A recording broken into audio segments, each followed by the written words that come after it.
Times change, whether people want it to or not. It can be in technology, it can be in society, or it can be in a new road. The road, in particular, is one of iron, wood, and, well, broken bones. Uh, it is being constructed by Wight Sands, a railroad. Uh, their skeletal army, now retired from war, are being used for civic projects, trying to connect their far holdings. Now, more important than ever, with the recent failure of the teleportation circles that once connected all the great cities, these railroads are starting to become the backbone of trade and industry. But not all have welcomed these changes.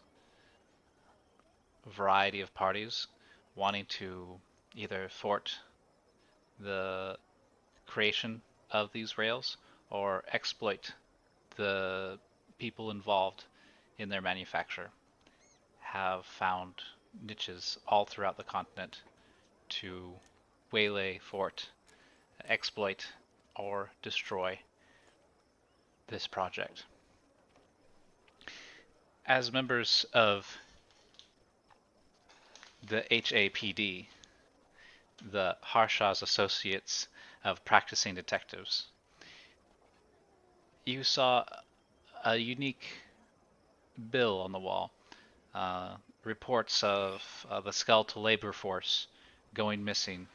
Um, the supervisor, Whistling Joe, is at a loss for any sort of solution. And you can tell from the urgency of the letter that he wrote in, he wants to keep it a little bit on the down low. That if his superiors were to catch wind of this, he might be liable or responsible for reimbursement. And when you owe necromancers a debt, they always collect. You're in the office right now. A slow fan spins overhead, clearing the hot smoke from the room as and you can smell the aromatic tobacco kind of filling the room. Um, I take a puff from my cigar and blow it out and say, "What do you? Let's see, what voice? What do you think? Another bone thief on the tracks, or Whistling Joe just whistled one too many drinks down?" Albert Schnooks has his feet up on the desk, a desk that's way too big for him. He's a little foxed man, a little what were they called? A little Volin. mm-hmm. His hat tipped down over his head. Trilby, of course, is befitting creature of his stature, and wearing an even more ill-fitted suit. It's his pant legs going almost over his legs, over his feet, I should say. He has a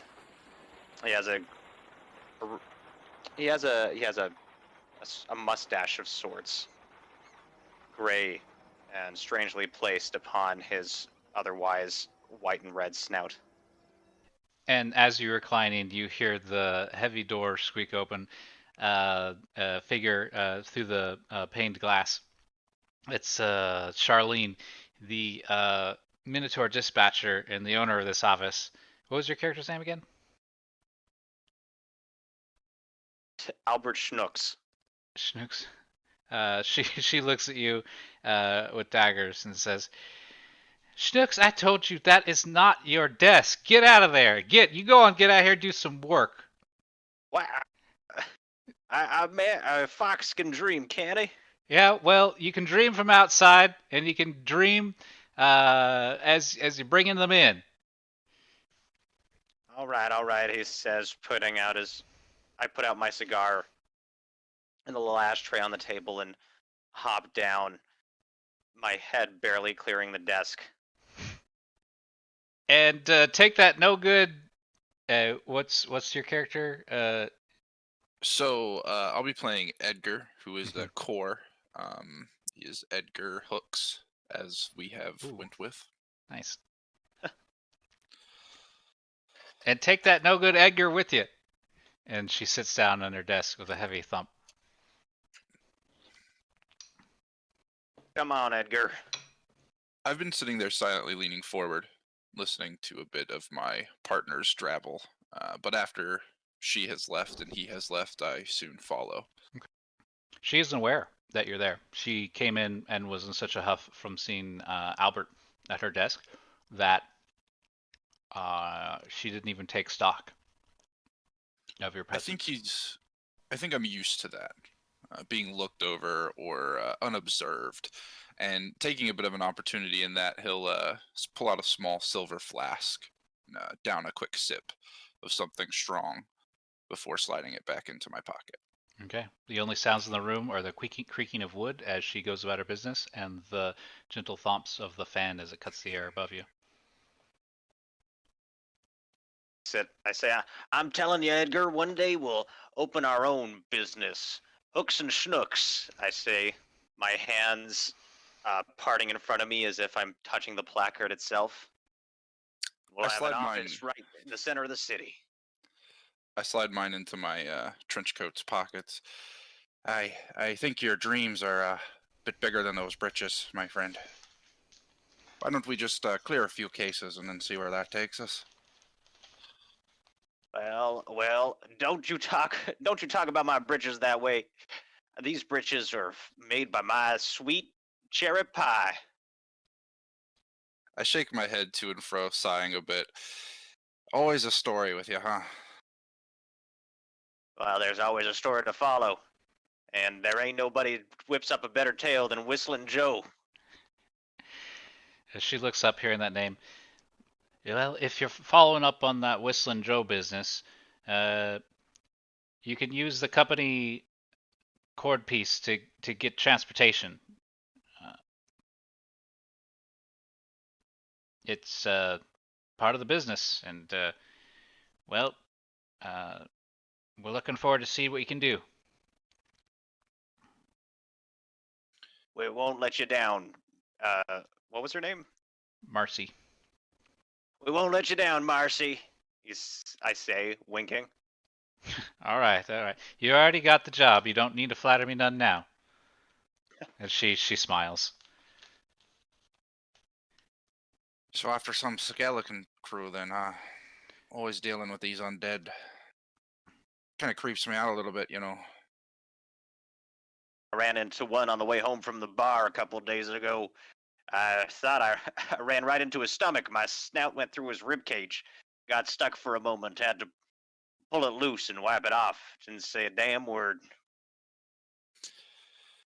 Yeah, they, well, I mean, it makes sense that they're dead inside, so they don't have much to think, say, or do. Kind of, weird, don't you think? Just roaming around in the cities. I was always told of days where, just people walking around, and now we got these constructs. I don't know. Something ain't right about them. But Pa used to tell besides, me inside that skull there was still two living eyes somewhere watching. Memory of the one that once passed. I try to look at them, see if there's somebody inside, take a guess at their name, but they never respond. I pat him on the back twice, and it appears your ma has the same kind of stories you do. And then kind of smile as I walk forward. Want me to say anything to Lucy? Want me to wave anything to Lucy as we ride away? I get kind of quiet and hang my head up. No, no, keep it down. Just, play it cool, quiet, calm, collected. He And takes another, and I take another sip from out of my silver flask. I just wave goodbye to Lucy. Well, we'll be back in 2 weeks. All right. Stay safe, and if you get into more trouble than you can handle, don't be afraid to call back for help. Oh, we won't. And Tell my cherry pie I'll be coming back with a toe bone All right, right from a skeleton I'll for her. I'll let Toby know that. Edgar just kind of, or I just kind of nod, tipping a non-existent hat on my bald head. Ma'am. And then he rides forward. She nods in response. Ma'am, I say, mimicking him as we ride away. She shakes her head in response. He does as well. Albert, you want to roll a D100? We'll just kind of see if anything unusual happens. Okay.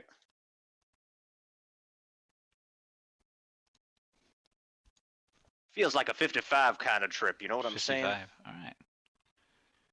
I believe I can feel each of those fives weighing on us. You know, there was one, and then there was another. There's like 11 of them. Whoa, we're getting into some kind of math, and you know math makes me feel uncomfortable. Yeah, that's why I leave the accountant to old Albert. You just keep your stone eyes set on the trail. I'll keep mine set on your back.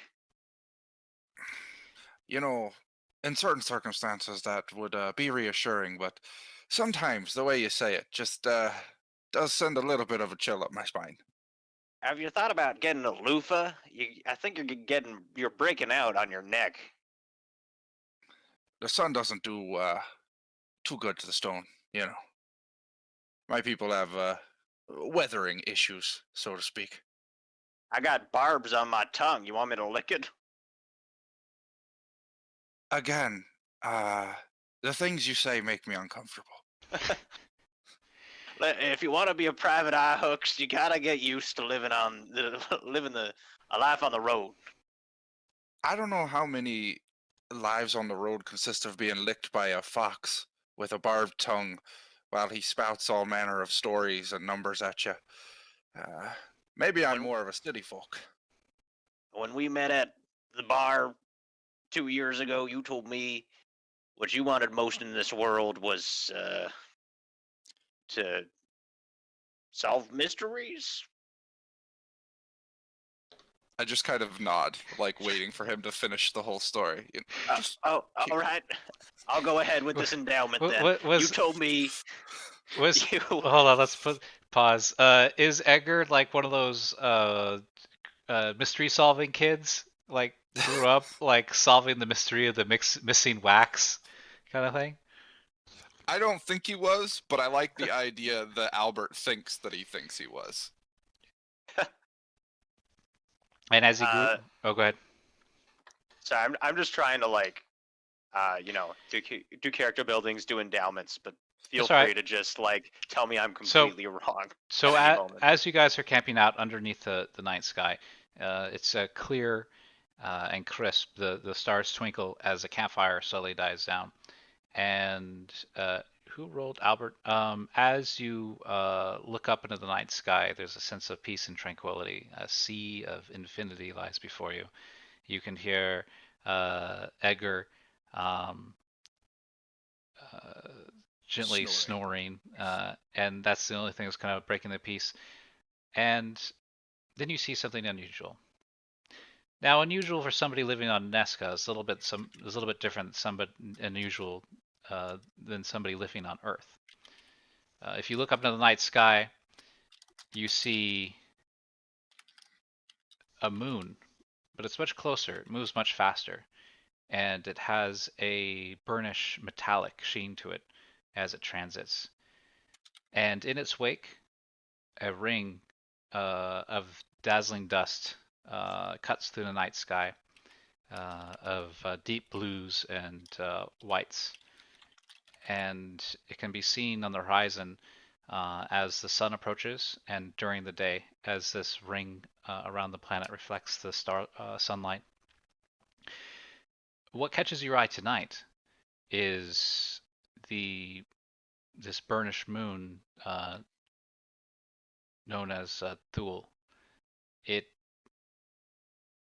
It's making its transit, and you just see the faintest lash of it looks like maybe green lightning shoot out, striking something from a distance of its surface.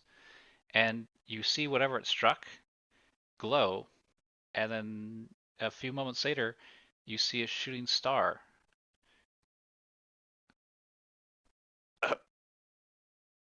Yo, Edgar! Edgar! I shake him. Hey, what? First of all, you really need to work on your sleep apnea. Second of all, I think I just saw a star explode. Explode? What are you talking? Did you have some of the shine before you took watch, or it's good God? What time You is know it? I don't drink on the job. I smoke on the job. You're the one that drinks on the job. I'll It's sit upwards and look across the horizon. I saw there was there's a star, the big one, right there. I say, pointing at the one that just was hit by lightning, or Uh, looked like it was hit by lightning. Oh, it as you point, you were able to see just a very faint tail of what have been a like a shooting star or falling star, as it kind of burned up in the atmosphere. Something just got hit out of the sky and it fell right through the air and it burned and there was a trail and I think there was lightning and oh maybe I do need to drink a little less. I squint forward towards the horizon and then adjust my head to face Albert. You know, I do love your stories, but can we save them for the morning when one of us isn't supposed to be sleeping? You know, we need fresh eyes, and I I'm gonna let you finish telling me that in the morning, and I'll crawl back downwards and cover myself back up. Uh, do I know anything about astronomy? Yeah, she grew up reading pulp novels, living in maybe not the streets, but definitely the harsher parts of town. So these types of incidents are not unheard of. They are rare. Maybe once or twice a year, it occurs, um, and it's led to a lot of speculation. Uh, the shooting stars, when they find wherever they land, it's usually it can range from just like a to nothing, you're not able to find anything, to like an impact site of a small stone. But occasionally there is old world stuff that falls down. Did it look like it fell nearby? No, it was far off on the horizon. Okay. I light a match against the tinder box and light up a cigar in my mouth. Take a puff and mumble to myself, "Oh, somebody's gonna get rich tonight." Yeah.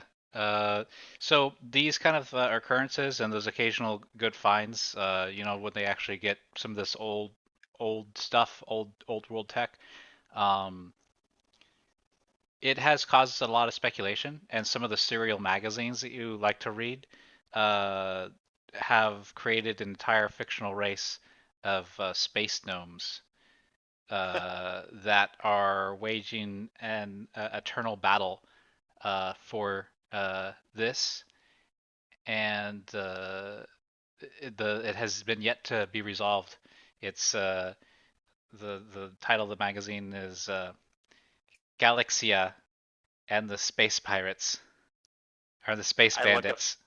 I look up at the stars and remember my self-insert fan fiction character, and say, Albus, hope you're up there somewhere, buddy.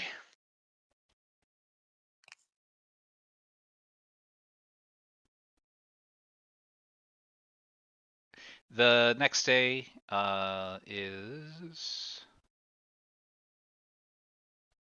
pretty hot. The sun beats down. You can feel the sweat forming on your brow. Uh, it's as if you're under a magnifying glass, and you can see mirages on the horizon as the heat is reflected I'm back not up. sweating because I got fur, but Edgar's sweating. You're panting heavily. Edgar, you feel like moisture on your back from me. Now I'm starting to really regret not buying that second mount. Did I you? guess it'll keep me cool. Did this thing come with AC? Yeah, sure. Let me just crank it up for you. And Edgar will start fanning. I start fanning my hand to generate some sort of small wind to blow in his face. Oh, that's great. Thanks. Keep it up. I'll do my best. As you push your way through the heat of the day, I need you to make Constitution saves. And this is at advantage because you are on a mount, so it is not as exhausting as it could be. It's a DC of 10. I shouldn't have done that. Well, 17 and 18, that works. I'll take the 17. Okay, so you guys both 12. sweat it out, essentially. Later in the week, you find yourself at the Whistling Joe's camp. You can see a work team of over a dozen skeletons clearing debris from a railroad track as Whistling Joe sits nearby, overseeing the work. I visibly shudder as we kind of pull into the perimeter, seeing this group of skeletal workers. There's just something that makes me uncomfortable when they're around as I dismount and start to check on the lizard. The skeletons are cleanly dressed, as is norm for the constructs of Wight Sands, and all are wearing the standard uniform, which is kind of like a white jumpsuit, contrary to the art. And they have their name embroidered on the left chest pocket. As I'm And unlike feral undead, these ones have 2 pips of flames that burn in the eye sockets, a piercing yellow. as I'm checking on our trusty steed lizard here, I'm kind of making sure that its temperature is still being regulated as it should be, and kind of muttering to myself. At least I, try to dress him up, make him look, well, more, I guess, acceptable. I don't really know why we got to use them all the time, but here we are, Hey, you gotta do what's profitable.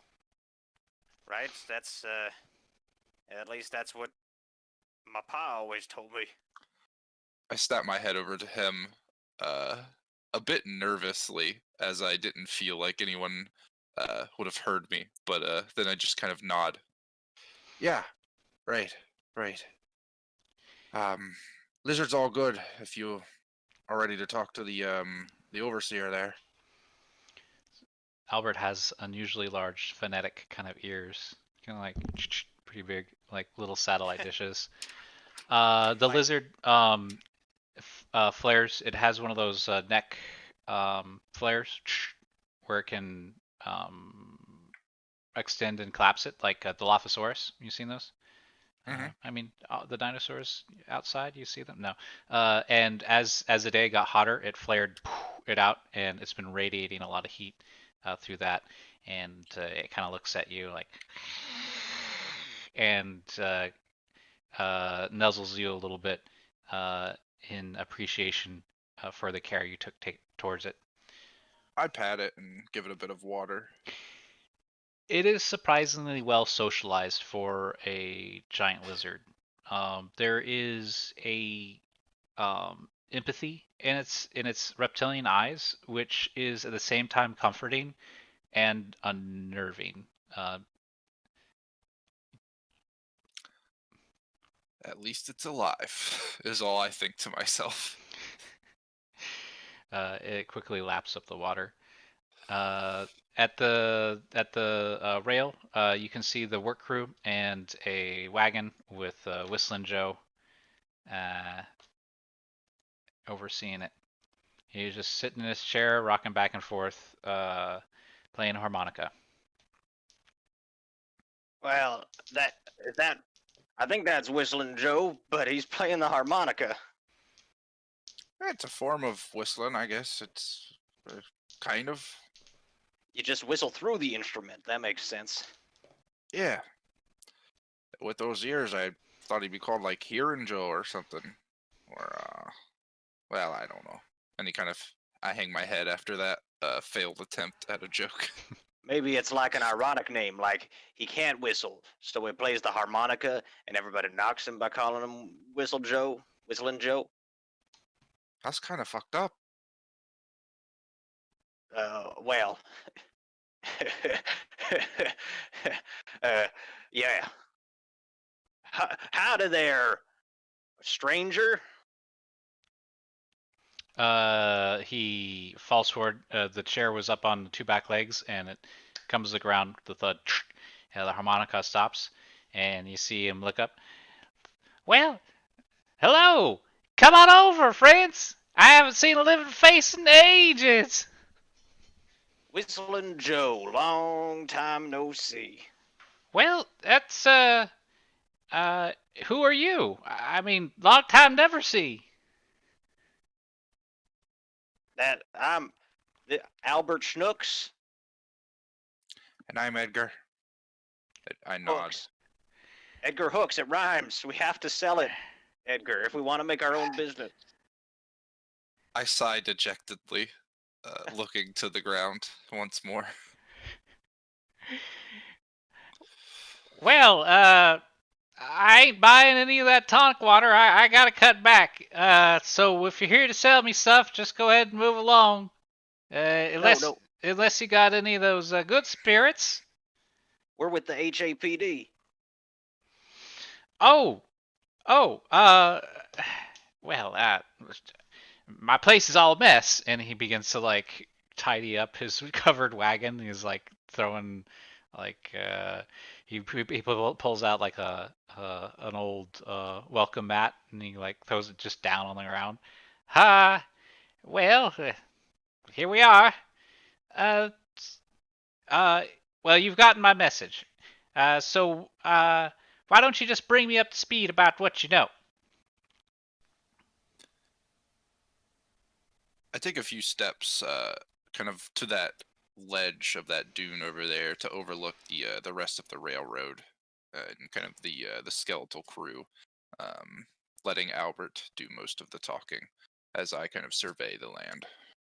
So says here at this bill, and I produce it. You've been losing quite a few of these here calcium workers, eh? Yes, sir. But let's keep that kind of quiet. Just between you and us. The thing is, they've been disappearing, and I think there's a lich nearby. Been spiriting them away, kind of taking them, taking control of them. And Well, my papa used to say, when the collagen goes missing, it's a lich that's hissing. your papa's a strange man. And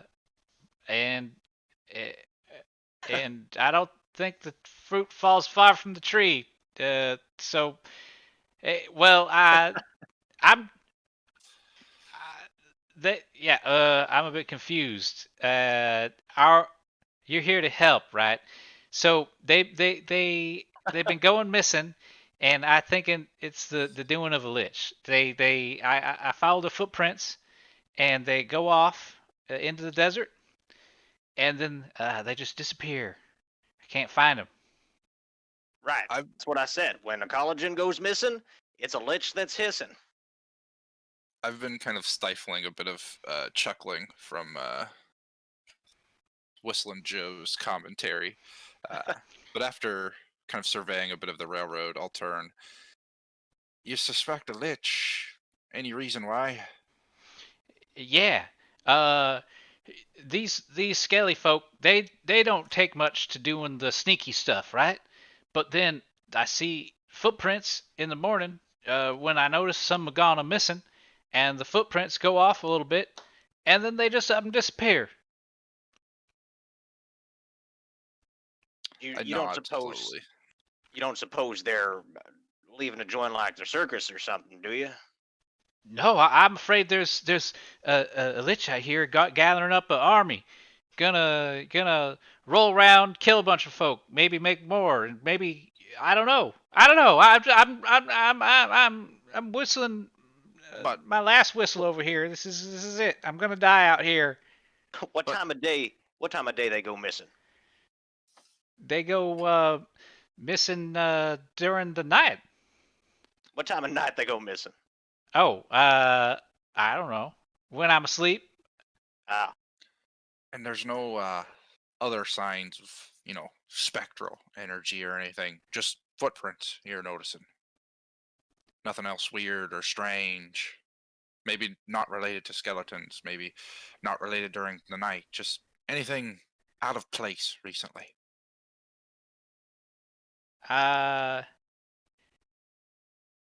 And he looks at you and says, well, no. And I need you to roll insight.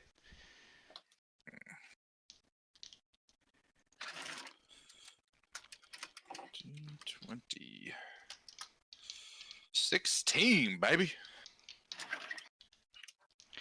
So when he says no, he's been direct and lucid this entire time, uh, not pausing to think about his words or choose them. But for this moment, he hangs, and in uh, his face, you can see gears. You can see the mind kind of working on something, and then he says, "No, I nothing. look towards. Oh, go ahead. Nope, nothing outside of that." I look towards Albert and kind of exchange a glance with him and shake my head to the left and right, kind of signaling that this guy's not on the up and up, so to speak. So I believe as a Volan, I can just I have advantage. Oh, I'm proficient in insight and investigation. Mhm. Never mind. So I get him and say, "Listen, see this snout? It knows how to smell when something's up. And you, my friend, ain't giving us the whole story." And I light a cigar with a match. Did Albert Take just a get drag. like 2 times more gruff? That's that's the cigar speaking. That's a cigar. You- Excuse me. Sir. You okay there, my little fox friend? You sound like a little rough. the question, Whistling Jim, is if you're okay.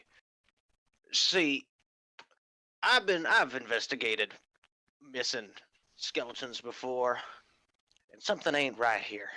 Skeleton doesn't just wander off in the middle of the night, no direction. That's what I'm saying. Something's sending them off. Ye- Or there's something you're not telling us. Nope, told you everything I know. As he lies, Tell him. as he lies again. If you ain't gonna tell us the whole story, we can't give you a hand, understand? Okay, make a you can make an intimidation check because you're using your gruff voice, or you can make a persuasion check. It's your call. Let's go intimidation. I guess that's what this is turning into. All right, May good I, cop. Becoming our client. May I aid him a bit? Like as he's speaking, I'm kind of like standing in a more intimidating or dominating position. You Okay. know? So you're just My, back there, weapon like maybe revealed. yeah, like idly, like cleaning your Yeah. revolver, like going through one chamber at a time, making sure there's bullets in everyone. I don't think he's going that far, but maybe he pushes back the coattails on his trench coat, revealing so you seal the handle? the holster of his weapon. Okay. See, That's the a thing nice about empty holster you got there. No, he doesn't say that.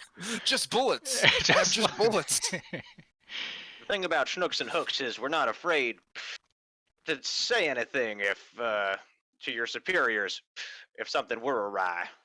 I got a 12. 12, and you can roll with advantage because Okay. Hooks is helping you out. I got a 12. Oof. Well, Wow. I mean, I haven't. I mean, it happens at night, and sometimes gets lonely out here. And, maybe a fella's just kind of preoccupied with something else. You copulating with these skeletons, Jimmy? Nope. Don't Oh, even know how I would do that.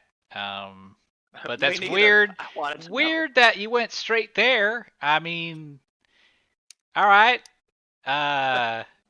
No. And you're backing me up here. That's what you thought was happening, right? I quickly cross my arms, shake my head no, looking at Albert. Well, don't. All right. What? Were you running off to a brothel? Well, there's a few, bunch of people working the rails lately, and sometimes the brothel comes and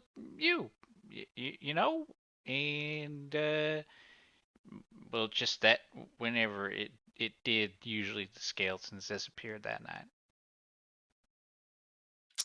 I nod, looking to Hooks. So, maybe we stake this place out for a bit, see if that brothel comes back into town, see what's going on that way. Or what are your thoughts? I lean in and raise wiggle my eyebrows and are like, would Lucy like to hear you're waiting for a brothel to come in town? My eyes go wide. Albert, can we just focus? Can we just focus for just a minute on our job here? Oh, Please. I'm just giving you a hard time. I say, elbow in the ribs. All right. Well, Jimmy, you next time the ladies of the night are coming into town. Hi, yes, sir. They should be in. What is it? In 2 days. 2 days in this dump. I say, like choking on the cigar smoke. Well, that's okay. You can Alright. hang out with old Whistler. Oh, okay. Okay.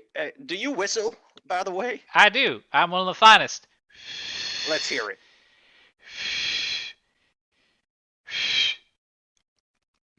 He wets his I look lips a at little bit. Edgar. I have this No, I cringeworthy just look on my face, like, just oh. give me a minute. I'll Told you it was get ironic. it worked out, and then I can. He wheezes, breathing in air. He's a little pinkish. Yeah, You got any other place to stay, Jim? Oh well, there's room in the wagon. There's not room in the wagon. He just points up there. There's like a bunch of empty tin beans, and empty boxes of chaw, and some old rolled up newspapers, and like a cotton blanket that's just kind of like thrown in there. And the empty cans are just kind of pushed to the side. It's cozy. I'll make motions to the north and southern rocks. There's a few places we could probably stake out. No, Right, no. You stay here with Whistler. You get bit by a snake if you camp out up there. We'll take our chances. We gotta stake out the joint. Keep watch from a high point. Yeah, Plus, snake is kind of a delicacy for him. Ooh, I slurp it up like spaghetti. Wow, you've opened a different breed. Okay. Snake spaghetti. If you make some, can you invite old Whistler? Sure. All right, gonna hold you to that. I'm gonna You got it, Whistling Jim. I'm gonna hold you to that.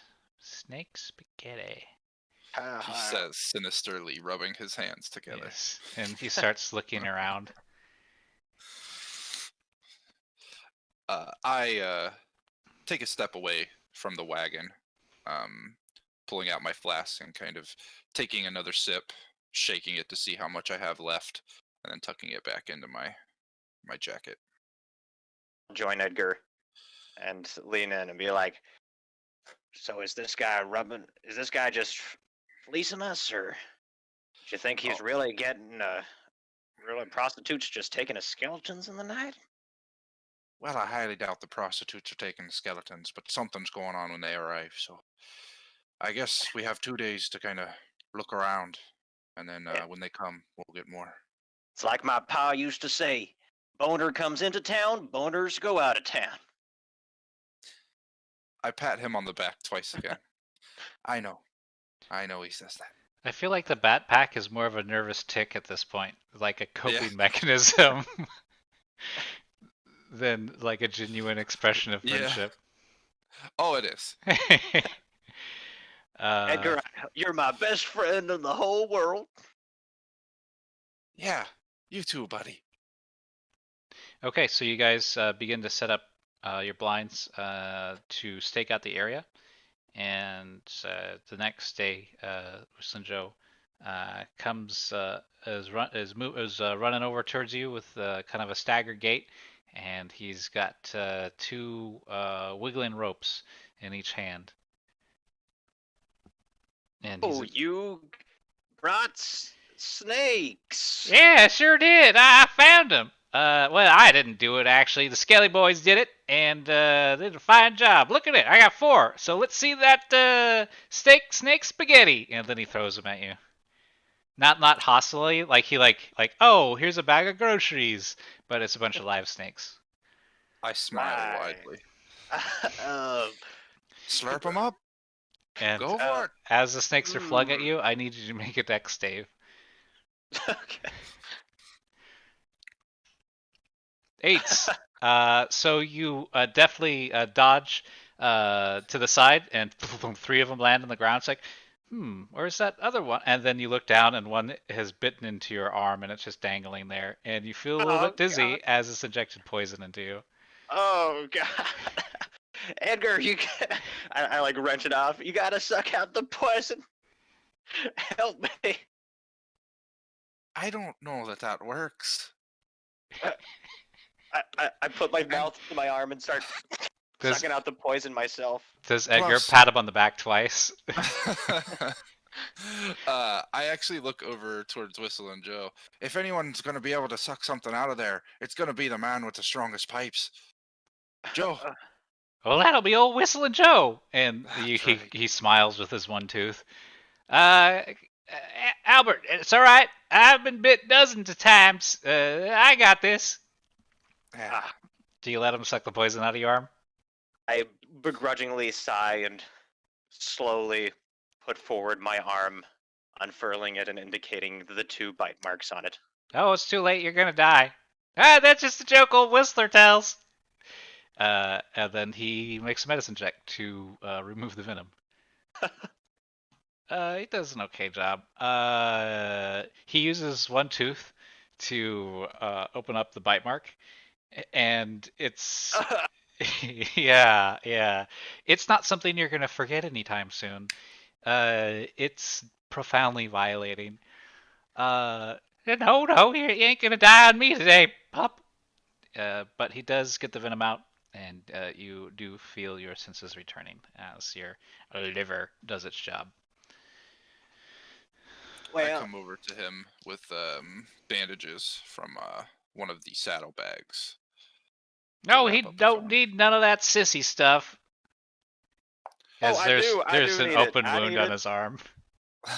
I need the bandage. Please give me the bandage. I start wrapping it up, maybe a little too tightly. Us city folk can't really handle the dust and debris that flies out here. We're not as strong and tough as you there, Joe. Hey, you got anything in that flask? I nervously shift my eyes to the left and right. You know you have 3 days 3 days left, and to give him something would cost you a day.